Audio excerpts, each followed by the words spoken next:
Our world map often feels complete.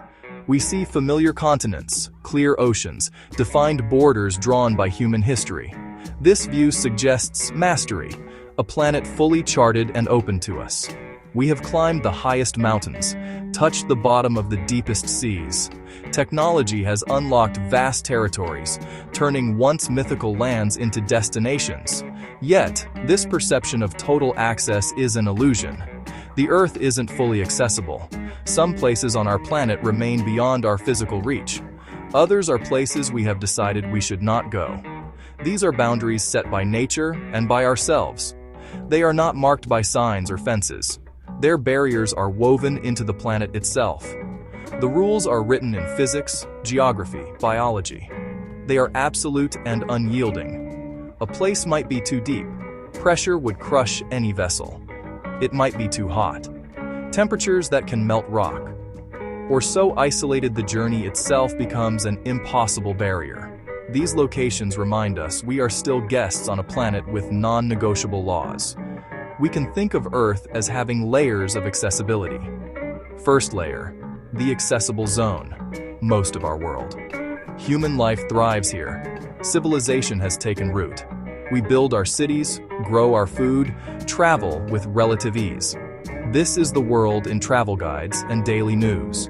The comfortable, familiar surface, a stage for human activity. We adapted to climates and terrains.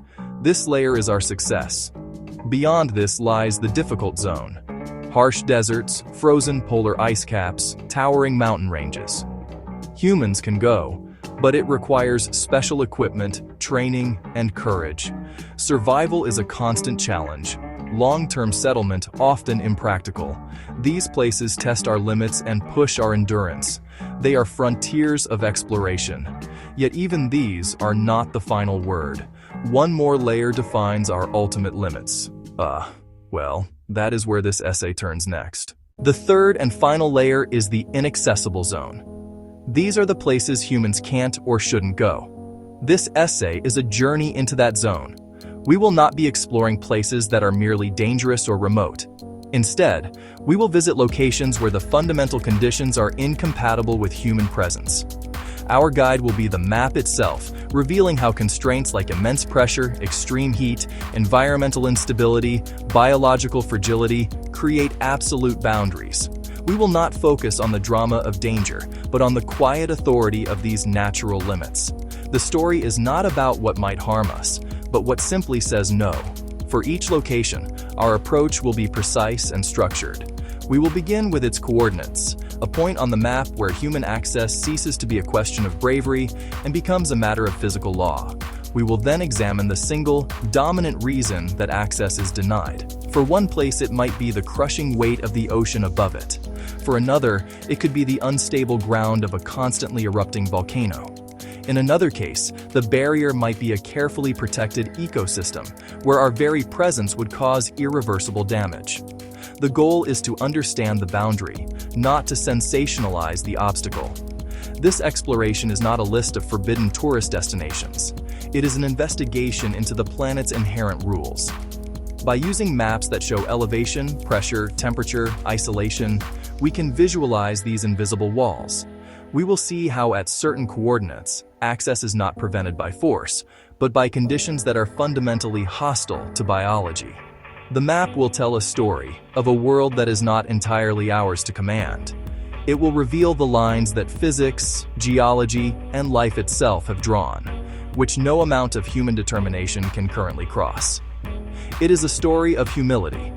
Ultimately, this journey across the map is meant to offer a new perspective on our planet. We are a species defined by our drive to explore, to push into the unknown and claim it as our own. We have a history of turning inaccessible into conquered. Yet this essay will show that some boundaries are not meant to be broken. They serve as a powerful reminder of our place within a system far larger and more powerful than ourselves. The Earth still has its secrets and its private spaces, regions where the map still says no, and we will explore the profound and unyielding reasons why. Table of Contents, Part 2. Act 1. Extremes of pressure and depth, the crushing void, the challenger. Deep pressure as a physical law. The journey to nowhere. Deep earth boreholes, the limits of our machines.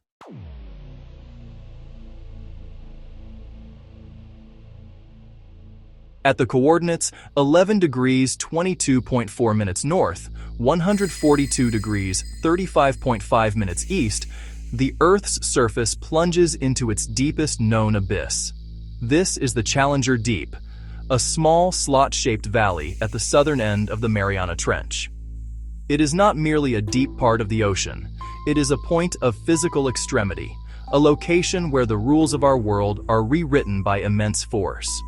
The barrier here is not rock or ice, but the sheer weight of the water column above.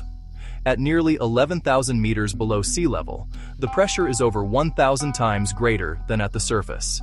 It is a force so profound that it alters the very chemistry of life and the structure of matter, making it one of the most fundamentally inaccessible places on the planet for humans. Visualizing this depth requires a shift in perspective.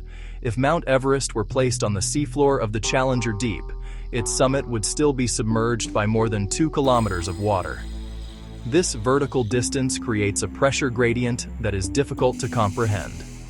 Every square inch of a surface at this depth experiences a force equivalent to the weight of a large truck.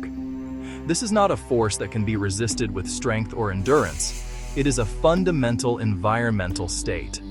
For a human body, composed mostly of water but also containing delicate, air-filled spaces like the lungs, such pressure would mean instantaneous and total collapse. The boundary here is absolute, defined by the laws of physics. The journey into this abyss is a descent into a world of increasing hostility.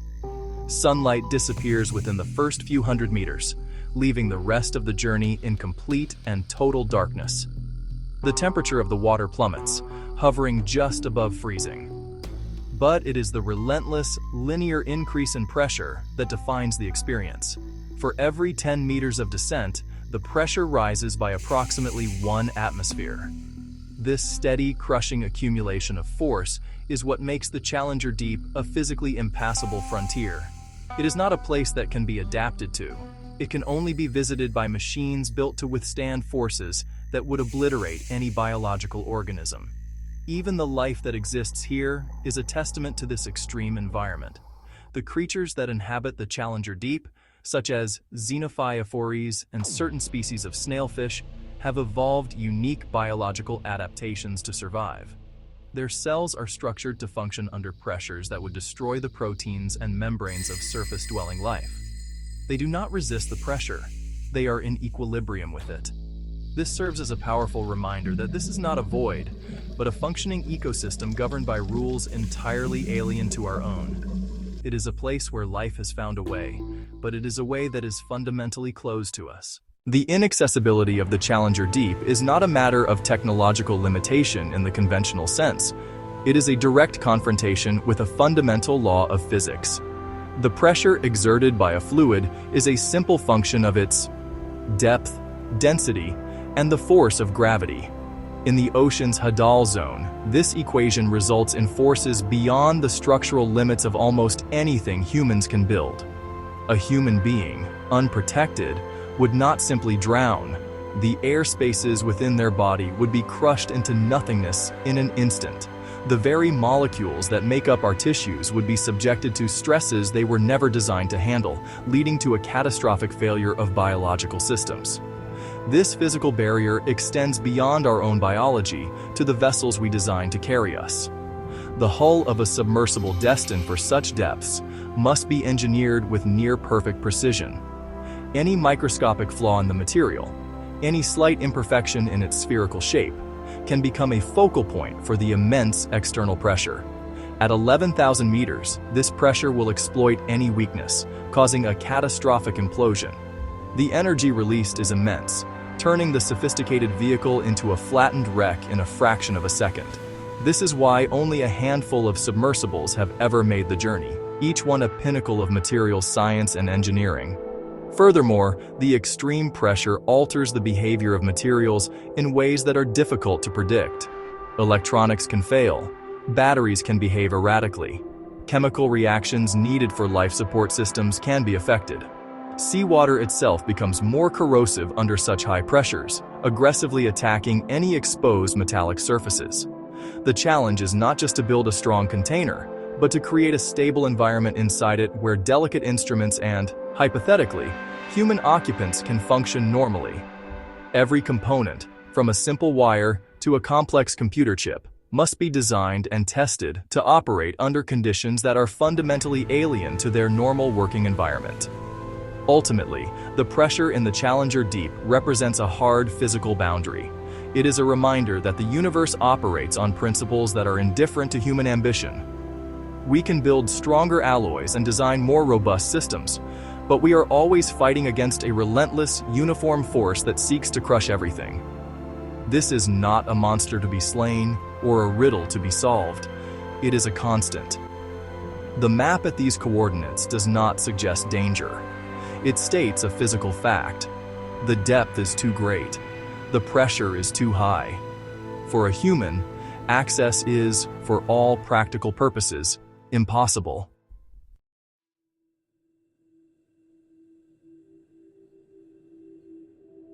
The quest for depth is not limited to the oceans. Humans have also drilled into the Earth's crust, seeking to understand the geology and resources hidden beneath our feet. The most famous of these attempts is the Kola super-deep borehole in Russia. Starting in 1970, Soviet scientists drilled for 2 decades, creating a narrow hole that reached a staggering depth of 12,262 meters. This is deeper than the Challenger Deep is submerged. Yet, at these coordinates, we find another form of inaccessibility. The barrier is not just immense pressure from rock, but also extreme heat that rises with every meter drilled, creating an environment where our technology ceases to function. As the drill bit of the Kola project descended, the temperature began to climb far more rapidly than geologists had predicted.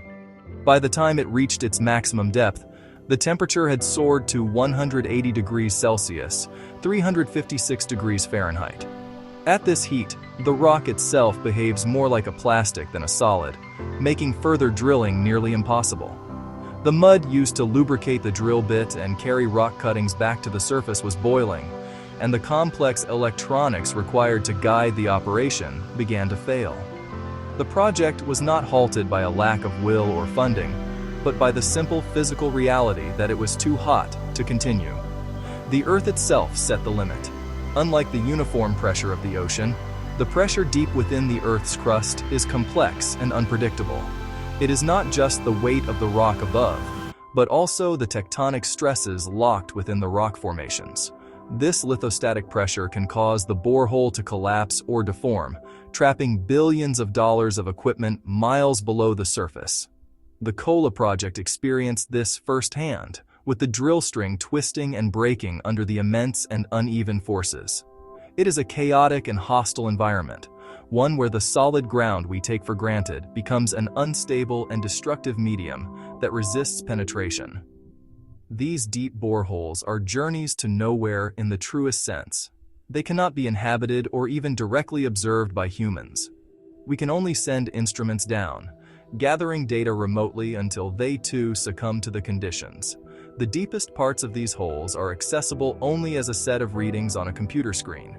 They represent a frontier that we can touch with our tools, but never cross ourselves. Just as the ocean's depth creates a barrier of pressure, the Earth's crust creates a barrier of heat and instability. Both are physical limits, reminding us that there are regions of our own planet that lie forever beyond our direct experience. While humans cannot physically enter these extreme pressure zones, we have extended our presence through robotics, remotely operated vehicles, autonomous underwater vehicles. These machines are our eyes. These machines are our hands, collecting samples, recording images, sending back invaluable data. However, even these sophisticated machines have their limits. The first major challenge is control and communication. In the deep ocean, radio waves cannot penetrate water. ROVs use a physical tether that provides power and carries data. The tether is a lifeline. The tether is also a tremendous liability.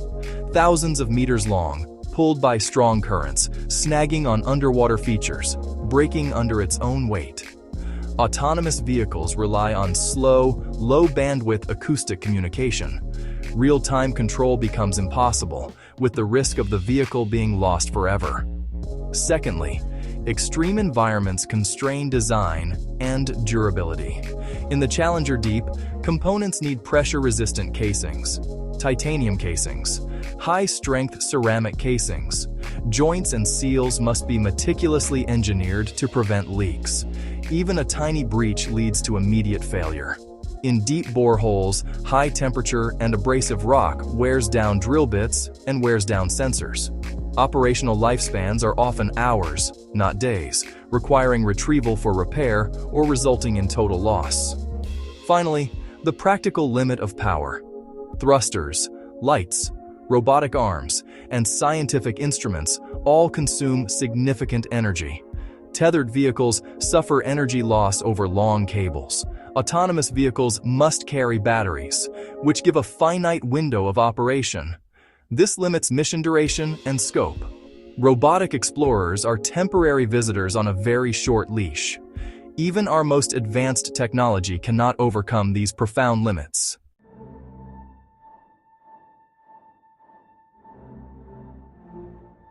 At the coordinates 13 degrees 36 minutes north, 40 degrees 40 minutes east, in the desolate Danakil Depression of Ethiopia, lies a place where the Earth's crust is thin and its fiery heart is exposed.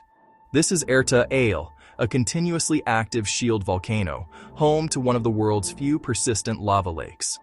This is not an occasional eruption, but a permanent bubbling cauldron of molten rock that has been active for over a century. The primary barrier to human presence here is not pressure or isolation, but raw, unrelenting heat.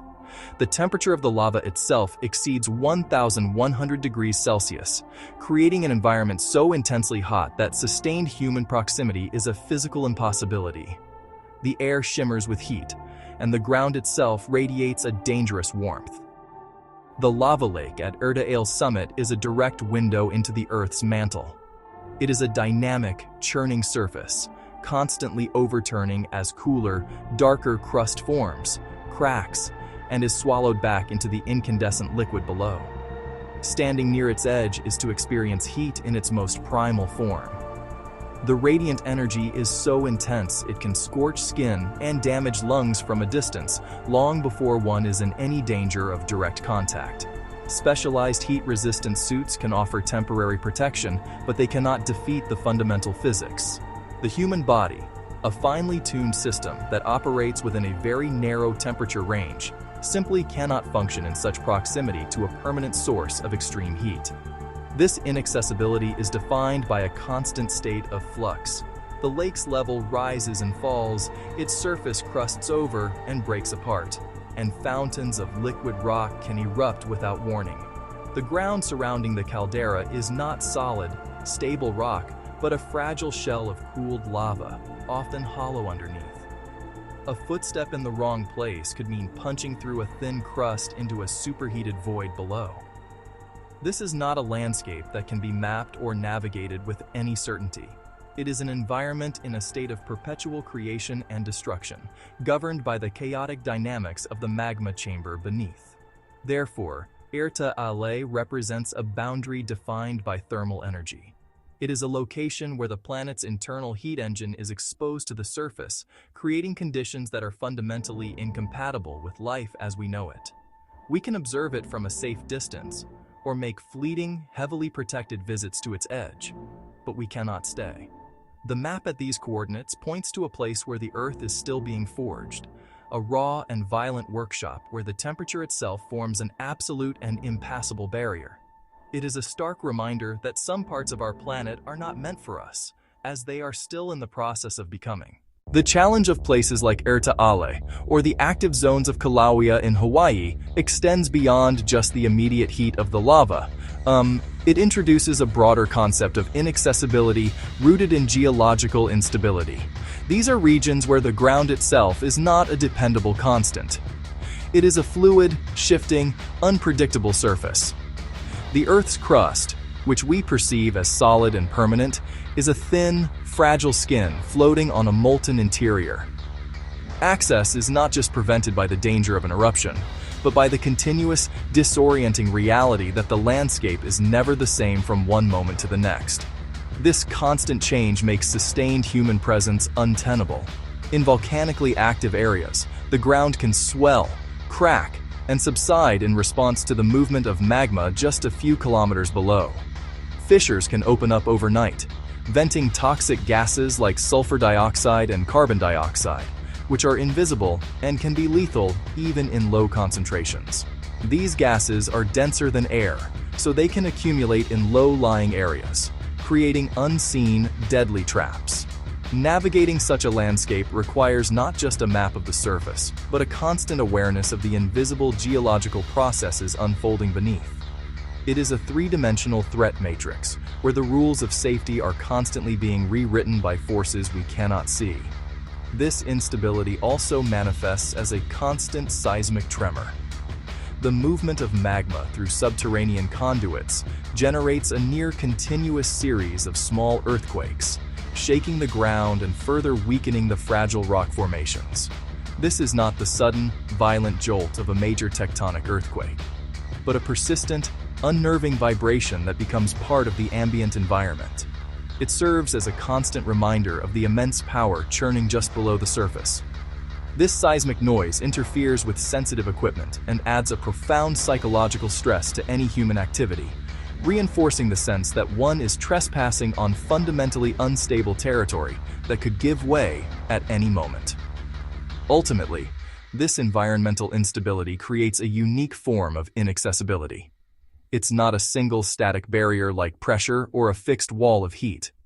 Instead, it is a dynamic and chaotic system where the conditions for survival are in constant, unpredictable flux. We cannot build permanent structures on ground that is actively deforming. We cannot establish a safe perimeter when new hazards can appear anywhere, at any time. The map of such a place is a temporary snapshot of a landscape in motion. It tells us that this land is not for us, not because it is guarded, but because it is fundamentally unfinished and in a perpetual state of violent self-transformation.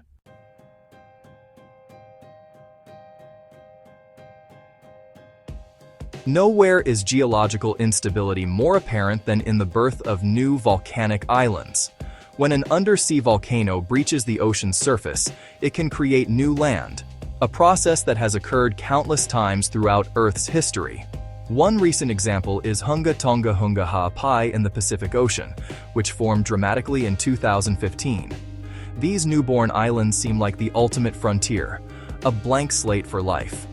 However, they are among the most inaccessible places on Earth, not because they are difficult to reach, but because they are profoundly unstable and ephemeral. The very forces that create them are also actively working to tear them apart. A new volcanic island is essentially a loose pile of ash and rock, known as tephra, with little to no structural integrity. It has not yet been compacted by time or fortified by resilient lava flows. The initial landmass is therefore extremely vulnerable to erosion from the moment it emerges. Ocean waves, wind, and rain immediately begin their work, chipping away at the unconsolidated material. The coastline of such an island can retreat by meters each day. What appears to be solid ground is often just a temporary accumulation of volcanic debris, poised to be reclaimed by the sea. To walk on such an island is to walk on a landmass that is actively dissolving. The instability is not just at the edges. The internal structure of a new volcanic island is a chaotic mix of hot ash, steam vents, and unstable slopes. The ground can be deceptively cool on the surface, but dangerously hot just centimeters below. Rainwater seeping into the hot ash can trigger explosive steam-driven eruptions, turning the ground into a minefield of unpredictable geothermal hazards. The slopes are often at the angle of repose, meaning they are on the verge of collapse, and a minor tremor or even the weight of a person could trigger a significant landslide. It is a landscape without solid foundations, defined by its inherent tendency to fall apart. These fleeting islands are therefore inaccessible in a temporal sense. They exist for a brief window of geological time, often just months or a few years before succumbing to erosion and sinking back beneath the waves. Surtsey, an island that formed off the coast of Iceland in the 1960s, is a rare exception that has survived, largely because it was quickly capped by more durable lava flows. But for most, their existence is too short and their nature too volatile to permit any form of human settlement or even sustained research. They are born to die, serving as a powerful demonstration that even when the Earth creates new land, it does not always issue an invitation.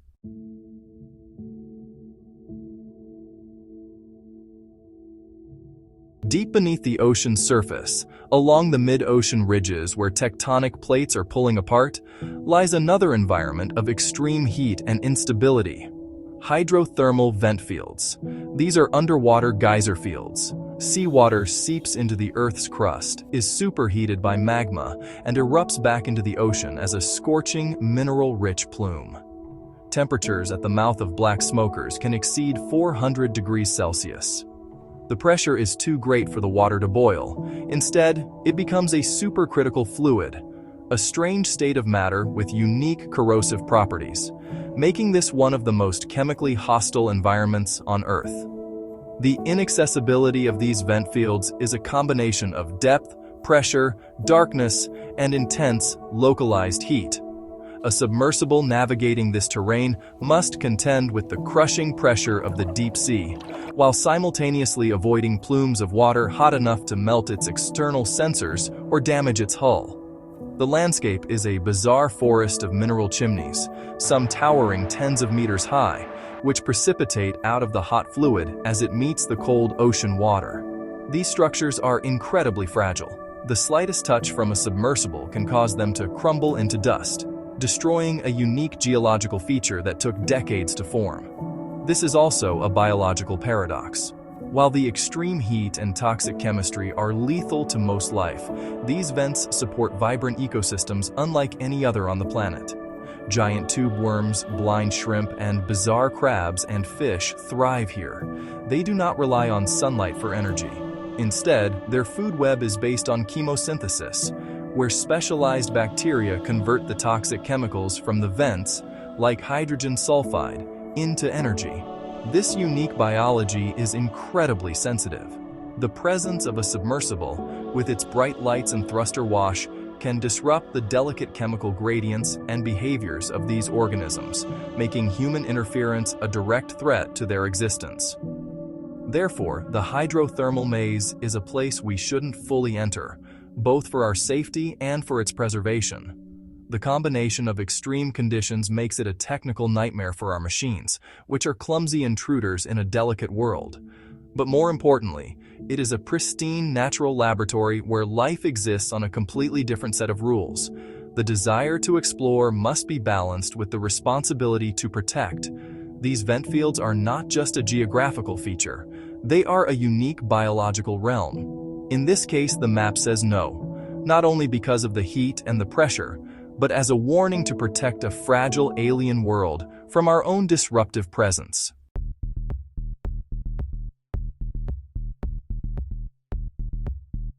At the coordinates 11 degrees 33 minutes north, 92 degrees 14 minutes east, in the Bay of Bengal, lies an island that is inaccessible for reasons entirely different from heat or pressure. This is North Sentinel Island, a small forested landmass, politically part of India, but in practice, a world unto itself. The primary barrier here is not physical, but a complex intersection of human will, ecological isolation, and legal protection. The island is home to the Sentinelese people, one of the last uncontacted tribes on Earth. For centuries, they have resisted all attempts at contact from the outside world, often with hostility. This has created a unique human boundary, a place the map says we should not go. The isolation of the Sentinelese is profound and self-imposed. They have lived on this island for an estimated 60,000 years, developing a culture and way of life in complete separation from the rest of human civilization. Their language is unknown. Their customs are a mystery. What is known is their consistent and unambiguous rejection of outsiders. Encounters, whether accidental or intentional, have almost always been met with a volley of arrows. This is not necessarily an act of aggression, but a clear signal. They do not wish to be disturbed. Their isolation is their fortress, a deliberate choice that has preserved their autonomy for millennia. It is a human wall, not a physical one. In response to this, and recognizing the extreme vulnerability of the Sentinelese, the Indian government has established a legal barrier. It is illegal to travel within 5 nautical miles of the island. This law is not just about protecting outsiders from a potentially hostile reception. Its primary purpose is to protect the Sentinelese themselves. Having lived in total isolation, they would have no immunity to common diseases like influenza, measles, or the common cold. For them, a simple virus could be a devastating plague, capable of wiping out their entire population. The legal boundary is therefore a form of quarantine, a shield against a biological catastrophe. This makes North Sentinel Island a place where inaccessibility is a matter of ethics and law. The desire to explore or make contact is overshadowed by the grave responsibility to preserve this unique human society. The map here does not show a physical danger, but a moral and biological one. To breach this isolation would be an act of profound irresponsibility, risking the destruction of a culture and a people. It is a rare case where the modern world has collectively agreed to step back, to leave a place on the map untouched. The boundary is a sign of respect for their sovereignty and their right to remain apart. The human story of North Sentinel Island is intertwined with its ecological one. The island is not just a cultural sanctuary, it is also a biological time capsule. Because it has been almost entirely untouched by the modern world, its ecosystem is in a state of pristine equilibrium. Dense tropical forest surrounding coral reefs and mangrove swamps have evolved with minimal human impact beyond the sustainable practices of the Sentinelese people. This makes the island an incredibly rare example of what a coastal ecosystem in this part of the world looks like without agriculture, deforestation, pollution, or invasive species. It is a living fragment of a past world. This ecological fragility is another powerful reason why we shouldn't go there. The introduction of non-native species, even accidentally, could have catastrophic consequences. A single rat from a ship could decimate local bird populations. A foreign plant seed could outcompete native flora, disrupting the entire food web that the Sentinelese depend on for their survival. Our world is now globally connected, with plants and animals transported across continents, often with disastrous results for local ecosystems. North Sentinel Island has been spared this fate. Its isolation has protected its biological integrity, making it a priceless natural laboratory that would be instantly compromised by contact. The island's ecosystem and its human inhabitants are two parts of the same whole. The Sentinelese have lived in balance with their environment for thousands of years, their survival inextricably linked to the health of the forest and the sea. Their knowledge of this environment is likely encyclopedic, a deep generational understanding of its plants, animals, and rhythms.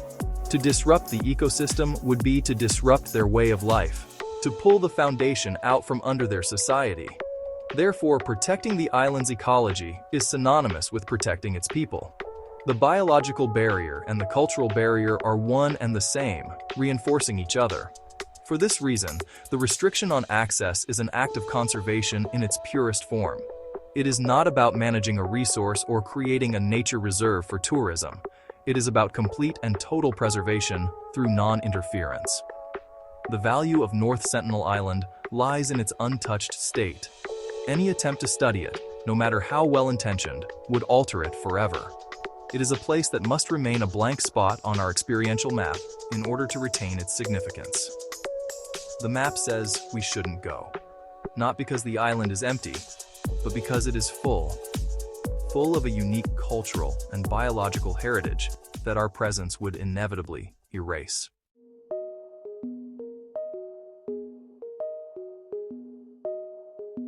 Beyond a single island, the principle of biological containment creates inaccessible zones all over the planet.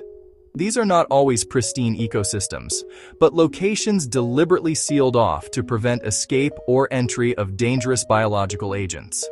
Some of the most secure places on Earth are Biosafety Level 4 laboratories.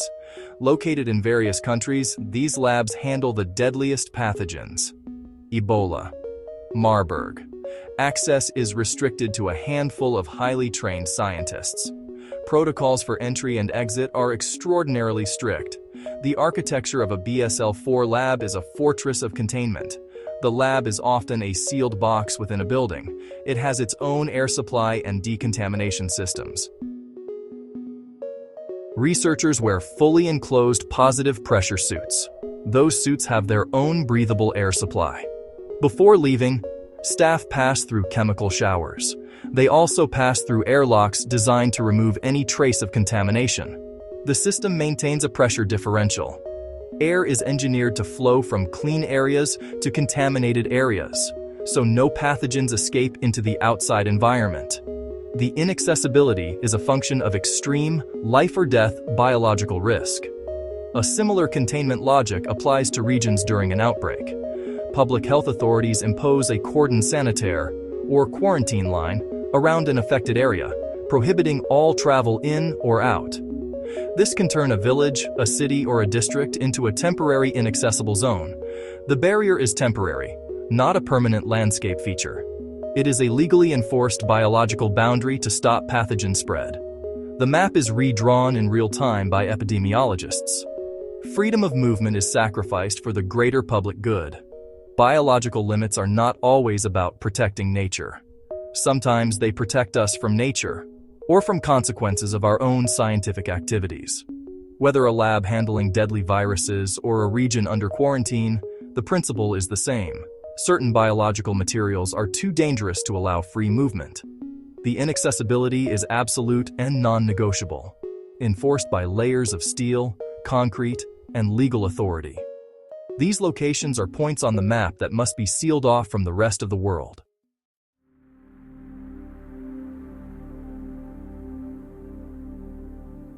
Antarctica is often seen as the ultimate frontier of human exploration. Yet, within this vast frozen continent lie some of the most isolated and inaccessible places on Earth. The barrier is not just the extreme cold, but the sheer scale of the emptiness. At coordinates near 82 degrees south, 55 degrees east, we find the southern pole of inaccessibility. This is not a physical pole, but a geographic construct, the point most distant from any ocean coastline. To reach it means a journey of over 1,000 kilometers across a featureless, high-altitude ice sheet where temperatures fall below -50 degrees Celsius. The inaccessibility is a matter of logistical reality. The journey is too long, the environment too hostile, and the terrain too uniform to navigate. There are no landmarks, only an endless expanse of wind-scoured ice and snow. High altitude, over 3,700 meters, means thin, bitterly cold air with the risk of altitude sickness, hypothermia, and frostbite. Any expedition requires a massive logistical tale of fuel, food, and emergency supplies. A journey into a void. The primary challenge is the crushing scale of isolation itself. An isolation map of Antarctica. Lines radiate from the coastline. The pole of inaccessibility is marked at the center of the largest area. Extreme isolation has created unparalleled sterility. The interior is one of the cleanest, most microbe-free places on Earth. The ice is a frozen archive of Earth's past atmosphere, with trapped air bubbles hundreds of thousands of years old. For scientists, it's an invaluable, pristine laboratory. But this sterility is fragile. Humans and machinery introduce contamination. Certain areas are specially protected areas under the Antarctic Treaty, where access is strictly limited to prevent disturbance. The heart of Antarctica represents a limit defined by isolation and preservation. The journey is a monumental test of endurance against the harshest conditions. Even if we can overcome physical barriers, science gives reason to leave it undisturbed. It is a silent, frozen archive holding secrets of our planet's history. Like North Sentinel Island's pristine ecosystem, its value is in being untouched. The map at Antarctica's center doesn't just point to a hard-to-reach spot. It points to a place we may, for the sake of knowledge, never fully conquer. We have journeyed to the deepest trenches, the hottest lava lakes, and the most isolated islands on our planet. We have seen how fundamental laws of physics, geology, and biology create absolute boundaries, places where humanity simply cannot or should not go. These locations are defined by crushing pressure, incinerating heat, perpetual instability, and fragile ecologies. They stand as powerful reminders that our world is not entirely ours to command. Yet, human history is a story of turning the impossible into the possible, of pushing back frontiers that once seemed absolute. So, a critical question emerges. If our technology continues its relentless advance, will these inaccessible places ever become reachable? This question forces us to weigh the trajectory of human ingenuity against the planet's unyielding constraints. We are developing stronger materials that could one day withstand the pressures of the deepest oceans. Our robotics are becoming more autonomous, capable of operating in environments too hot or too chaotic for direct human control. Advances in genetic engineering and medicine might one day offer us protection against diseases that currently make contact with isolated tribes an ethical impossibility. From a purely engineering standpoint, it is tempting to believe that no physical barrier is truly permanent, and that given enough time, resources, and innovation, every point on the map could eventually be visited. However, the problem of access is not solely a technical one. As we have seen with North Sentinel Island and the fragile ecosystems of Antarctica, some of the most profound barriers are not physical, but ethical. The ability to go somewhere does not automatically grant us the right to do so. As our power to overcome natural obstacles grows, so too does our responsibility to consider the consequences of our presence. Should we disturb a pristine ecosystem that has been in balance for millennia, just to prove we can? Should we risk destroying an ancient culture for the sake of contact? The question shifts from what is possible to what is wise. Thus, we transition from the limits defined by nature to those defined by our own choices and constructs. The next set of inaccessible places are not products of pressure or heat, but of human agreements, conflicts, and beliefs. These are zones restricted by law, by military force, or by sacred tradition. In these locations, the map says, no, not because the journey is physically impossible, but because we, as a species, have drawn a line on the ground and declared it off limits. We now turn to these human-made boundaries, exploring how our own systems of order and control create some of the most impenetrable fortresses on Earth.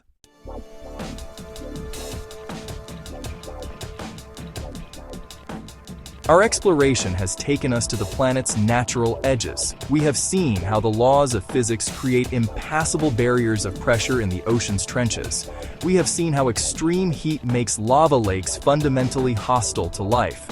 We have witnessed geological instability making volcanic landscapes ephemeral. We have witnessed biological fragility turning isolated islands into sanctuaries we should not breach. These are the limits set by the Earth itself.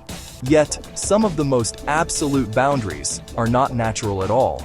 They are lines drawn by human hands, born from our conflicts, born from our laws, and born from our reverence for the sacred. These are places the map says no because we have decided it must.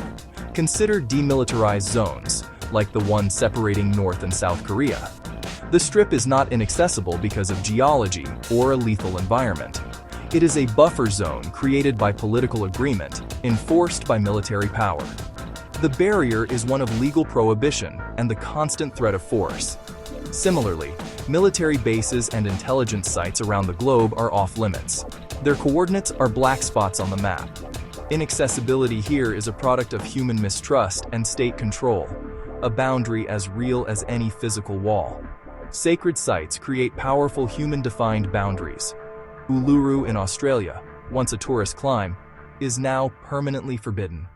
The barrier is moral and legal, born from indigenous sovereignty. All over the world, mountains, groves, and temples are held sacred, accessible only to some or at certain times. This inaccessibility says, Some parts of Earth are for revering, not conquering. Human-drawn lines reveal a different kind of limit. They are not fixed by pressure or heat. They are fluid, shaped by history, values, and fears. A demilitarized zone could vanish with a peace treaty. A restricted military area could be decommissioned. A sacred site's rules could evolve with cultural consensus. Unlike permanent pressure or heat, these boundaries reflect ourselves. They are a map of our social and political landscape, showing where power and belief have partitioned the world, creating fortresses as impenetrable as any deep-sea trench. As we zoom out from these specific locations, the patterns become clear. We have surveyed a planet defined by layers of accessibility. We began with the physical impossibilities, the crushing pressure of the Challenger Deep, the searing heat of the Earth's deep boreholes. These are the hard stops. Our technology can send proxies, but our biology is fundamentally incompatible with the conditions. These places remind us of our physical frailty and our subordination to the laws of the universe. They are the planet's power to deny access, written in the language of physics. Next, we encounter dynamic, fragile boundaries, the unstable ground of an active volcano, the fleeting existence of a newborn island. Their landscapes are unfinished, their surfaces unreliable. Similarly, the pristine ecosystems of North Sentinel Island, the frozen heart of Antarctica, presented a biological limit. Here, the barrier is about survival of the places themselves. Our very presence introduces a risk of irreversible contamination or disruption, transforming "can we go" to "should we go?" These are ethical boundaries, demanding restraint. Finally, we saw how we create inaccessible zones, the legal walls around military sites, the quarantine lines of a pandemic, the sacred perimeters of a holy mountain. These human-made lines are a mirror of our social structures. Together, these limits paint a more nuanced picture of our world. The map is not a simple invitation to explore everything. It is a complex tapestry of physical constraints, ecological sensitivities, and human agreements. Some lines are drawn by pressure, some by heat, some by the fragility of life, and some by law. Each one tells a story about humanity and the planet. They reveal a world that is not fully open, with mysteries and private spaces that may remain so forever, either by nature's decree or by our own. Humanity has a powerful drive to explore. We have charted the continents. We have navigated the oceans. We have even left our footprints on the moon. Our maps are more detailed than ever before, filled with data points and satellite imagery that seem to leave no corner unknown. This relentless pursuit of knowledge and expansion is a core part of our identity. We are explorers by nature, always pushing against the edges of our understanding and our physical reach, turning blank spots on the map into known territories, making the inaccessible accessible. Yet, the map is not, and may never be, complete. For all our technological prowess, the Earth retains its sovereignty, the crushing weight of an ocean, the incandescent heat of a volcano, the delicate balance of a pristine ecosystem. These are not challenges to be overcome in an endless game of conquest. They are fundamental conditions of our planet, boundaries that command respect, a vital counterpoint to our ambition, a quiet but firm reminder that we are inhabitants of a world, not its absolute masters. The planet still has the final say. This realization does not diminish our achievements. Instead, it enriches our perspective. It encourages a sense of humility and wonder, a deeper appreciation for the immense and complex systems that govern our world. Understanding where we cannot go helps us better understand our place within the web of life and geology. It shifts the focus from mere exploration to conscious coexistence. The ultimate sign of our maturity may not be our ability to conquer every frontier, but our wisdom to recognize which ones should be left untouched. So while we continue to push our limits, developing new tools, and venturing into difficult territories, we do so with a new awareness. The world is not a uniform playing field. It is a dynamic, powerful entity with its own rules and its own inviolable spaces. Humanity explores much of the planet, charting its surfaces, unlocking its secrets. But the Earth still decides where the line is. The map is not just a guide for where we can go, it is also a lesson in where we cannot. a silent, enduring testament to the limits of human reach.